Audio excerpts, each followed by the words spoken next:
بسم اللہ الرحمن الرحیم۔ ابراہیم ترورے کون ہے؟ یہ 37 سالہ نوجوان ابراہیم ترورے خود کو حضرت بلال حبشی کی نسل بتاتا ہے اور افریقہ کی تقدیر بدلنے آیا ہے۔ ابراہیم ترورے کو امریکہ اور فرانس کیوں قتل کروانا چاہتا ہے؟ اس نے افریقہ کی سرزمین پر کون سی ایسی تاریخ رقم کر دی ہے کہ آج پورا افریقہ اس کو اپنا لیڈر مان رہا ہے؟ اس شخص نے دنیا کی 2 بڑی سپر پاورز کو للکارا ہے، جس طرح آج سے پہلے افریقہ اور دنیا کے دوسرے ملکوں کے بہادر لیڈروں نے للکارا اور پھر ان کو قتل کر دیا گیا۔ کیا ابراہیم ترورے کو بھی قتل کر دیا جائے گا؟ تو آئیے جانتے ہیں آج کی اس ویڈیو میں۔ تو جیسا کہ آپ لوگ جانتے ہیں کہ افریقہ دنیا کا بڑا براعظم ہے۔ اس براعظم کے مغربی حصے میں ایک چھوٹا سا ملک ہے جس کی آبادی 2 کروڑ ہے اور اس ملک کا نام ہے برکینا فاسو۔ یہ ملک چاروں طرف سے خشکی سے گھرا ہوا ہے اور اس کو سمندر نہیں لگتا۔ تو آج سے 34 سال پہلے برکینا فاسو میں ایک بچہ پیدا ہوا جس کے والد ایک سونے کی کان میں مزدور تھے اور کام کرتے تھے، اور وہ سونے کی کان ایک مغربی کمپنی کی تھی۔ اس سونے کی کان میں ایک بڑا دھماکہ ہوا اور وہاں کوئی سیفٹی کے انتظامات نہیں تھے، اور وہ بچہ جو تھا اس وقت 4 سے 5 سال کا تھا۔ اس نے اپنے باپ کو وہاں مرتے ہوئے دیکھا اور بچپن میں ہی یتیمی دیکھی۔ اس کے بعد وہ وہیں پر پلا بڑھا اور وہ سارے منظر کو دیکھتا رہا۔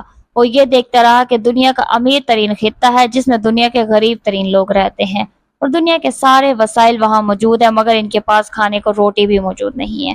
تو وہ اس سارے ماحول کے اندر پلا بڑھا اور اس نے سکول کی تعلیم وہیں حاصل کی، پھر اس نے کالج کی تعلیم حاصل کی اور پھر وہ آرمی میں چلا گیا، اور پھر وہ آرمی کا کیپٹن بن گیا، اور 2022 میں اس نے کچھ لوگوں کے ساتھ مل کر اپنی حکومت کا تختہ الٹ دیا، اور اس کے بعد وہ برکینا فاسو کا صدر بن گیا۔ اس لڑکے کا نام ہے ابراہیم ترورے۔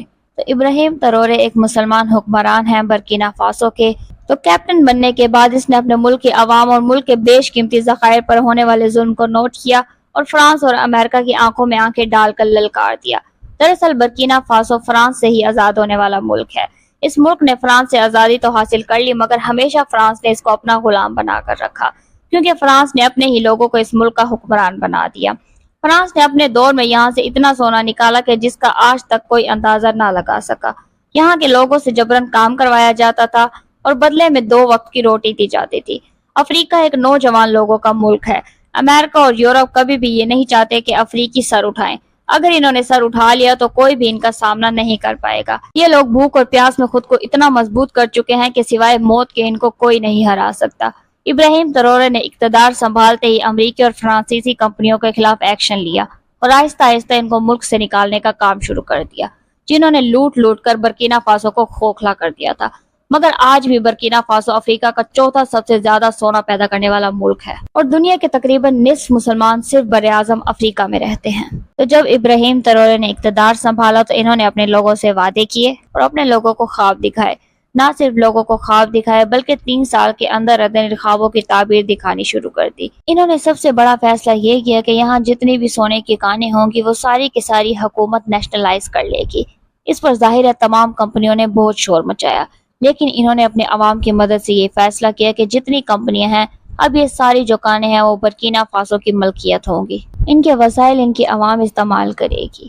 اور دوسرا انہوں نے یہ کیا کہ کسی نے ان کو امداد کرنے کی کوشش کی، مثلاً سعودی عرب کی گورنمنٹ نے کہا کہ ہم آپ کو 200 مسجدیں بنا کر دیں گے، لیکن انہوں نے کہا کہ ہمارے ہاں جتنے نمازی ہیں اتنی مسجدیں ہمارے پاس موجود ہیں، لہٰذا آپ ہمیں مسجدیں بنا کر نہ دیں، آپ ہمیں 200 سکول بنا کر دیں۔ اسی طریقے سے انہوں نے کسانوں کے لیے ریفارم شروع کی اور 4000 ٹریکٹر سرکاری خزانے سے لے کر لوگوں میں تقسیم کیے، اور جو زمینیں تھیں ان کو دوبارہ سے آباد کرنا شروع کیا۔ پھر ان زمینوں سے جو کچھ پیدا ہوتا تھا، مثلا جو کاٹن پیدا ہوتی تھی، تو اس کے لیے انہوں نے ٹیکسٹائل انڈسٹری وہاں لگانا شروع کر دی۔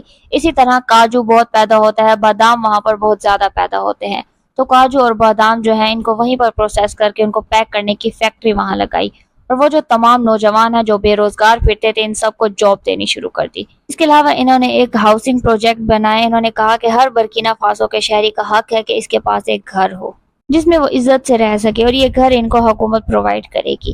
اسی طریقے سے انہوں نے ہیلتھ سسٹم کو ٹوٹلی فری کر دیا ہے۔ اس کے علاوہ افریقہ کی اپنی کوئی ایئر لائن نہیں تھی، انہوں نے اپنی ایئر لائن بھی سٹارٹ کی ہے چائنا سے ایک جہاز لیز کر کے، اور اسی طرح دیکھتے ہی دیکھتے 3 سال کے اندر اندر اس پورے ملک کا ٹوٹل نقشہ چینج ہو گیا ہے۔ وہ خود ہر وقت فوجی وردی میں رہتے ہیں اور ایک مشقتی جسم کا ایک کمانڈو قسم کا شخص ہے، اور کردار کے حساب سے ان کی ایک زبردست کہانی ہے کہ جب ویسٹرن افریقہ سے ایک فلائٹ جا رہی تھی تو اس فلائٹ میں کچھ 8 سے 10 پیسنجرز تھے جو کہ فرسٹ کلاس کے تھے، اور باقی اکانومی کلاس کے تھے۔ تو جب وہ فرسٹ کلاس کی لائن میں گئے تو سارے انگریز تھے جو مختلف کمپنیوں کے CEO تھے، کیونکہ وہاں کا مقامی آدمی تو یہ افورڈ ہی نہیں کر سکتا۔ تو اس نے ایک شخص دیکھا جس نے عام سا ٹریک سوٹ پہنا ہوا تھا، اور جب اس نے فرسٹ کلاس کی ٹکٹ دکھائی تو وہاں پر جو ایئر ہوسٹس موجود تھے انہوں نے اس کو دیکھ کر کہا کہ آپ غلط لائن میں آ گئے ہو۔ انہوں نے کہا کہ جی میں ٹکٹ لے کر آیا ہوں، تو اس نے کہا کہ یہ ہو سکتا ہے یہ ٹکٹ جعلی ہو، کیونکہ یہ لائن آپ کے لیے نہیں ہے، آپ یہاں پر غلطی سے آ گئے ہو۔ تو جب ان کا آفیسر آیا، اس نے اسکین کیا تو ٹکٹ بالکل ٹھیک تھی۔ اس کے بعد لوگوں نے بھی کہنا شروع کر دیا کہ اگر ان کے پاس ٹکٹ ہے تو آپ انہیں جانے دیں۔ اس کے بعد جب وہ جہاز میں آ کر بیٹھے تو اس کے بعد بھی ایئر ہوسٹس نے ان کے ساتھ بہت برا سلوک کیا اور ان کو بار بار یہ احساس دلایا کہ یہ مقام آپ کے لیے نہیں ہے، لیکن وہ آرام سے بیٹھا رہا اور اپنی پرانی سی کاپی نکال کر اس پر کچھ لکھتا رہا۔ اس کے بعد جب وہ کھانا دے رہی تھی تو سب سے پوچھ رہی تھی، لیکن فرسٹ کلاس پیسنجر ہونے کے باوجود اس نے صرف ٹرے رکھی اور وہاں سے چلی گئی۔ اتنے میں وہاں کے ایک مشہور کمپنی کا CEO وہاں بیٹھا ہوا تھا۔ اس نے اس خاتون سے کہا کہ تم اس شخص کے ساتھ ایسا سلوک کیوں کر رہے ہو؟ اور تمام لوگوں کا خیال تھا کہ صرف یہ کہ اس کا کالا رنگ ہے اور صرف یہ کہ اس نے ایک عام سے کپڑے پہنے ہوئے ہیں، لیکن اس کے باوجود اس نے ٹکٹ خریدی ہوئی ہے، تو اس کے ساتھ ایسا کیوں سلوک کیا جا رہا ہے؟ تو جب جہاز وہاں جا کر رکا تو کچھ لوگ اس قسم کی باتیں کر رہے تھے، تو اتنے میں کسی نے شیشے سے نیچے دیکھا کہ نیچے جہاز کی سیڑھیوں سے لے کر آگے ایک ریڈ کارپٹ بچھا ہوا تھا اور ایک کالے رنگ کی بڑی گاڑی اور گارڈز کھڑے ہوئے تھے۔ تو وہ حیران ہوئے کہ پتہ نہیں اس فلائٹ میں کون آیا ہے۔ تو جب وہ سادہ سا شخص نیچے اترا تو وہ اس کو ریسیو کرنے آئے ہوئے تھے۔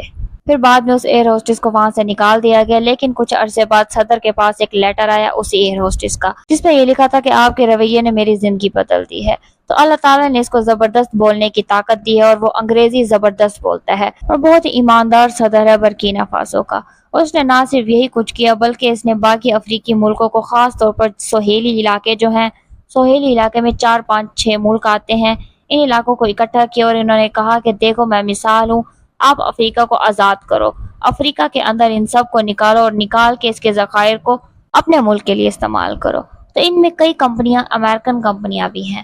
تو ڈونلڈ ٹرمپ نے ابراہیم ترورے کو بلایا کہ آپ مجھے ملنے کے لیے آئیں۔ یہ بھی بات ہے، تو ابراہیم ترورے نے وہ کام کیا جو دنیا کا کوئی حکمران شاید نہ کر سکے۔ اس نے ڈونلڈ ٹرمپ سے ملنے سے انکار کر دیا اور معذرت کر لی کہ میں آپ سے ملنا نہیں چاہتا۔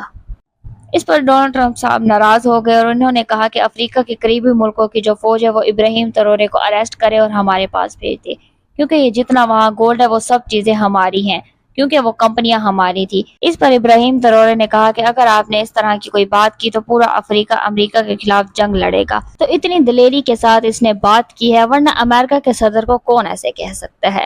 اور آگے پھر ایک اور حیرت انگیز بات ہوئی کہ تھوڑا ہی عرصہ پہلے ابراہیم ترورے کو صدر پیوٹر نے بلایا، اور جب صدر پیوٹر نے بلایا تو اس نے کہا کہ میں نارمل فلائٹ پر آؤں گا۔ تو اس پر پیوٹر نے کہا کہ نہیں، ہم اپنا جدید جہاز بھیجیں گے آپ کو لینے۔ تو جب وہ جہاز اڑا تو اس جہاز کے ارد گرد اس کے جو فائٹر جہاز تھے انہوں نے اس کو اسکاٹ کیا ہوا تھا تاکہ اگر کہیں سے ان پر حملہ ہو تو ہم اس حملے کو روک سکے۔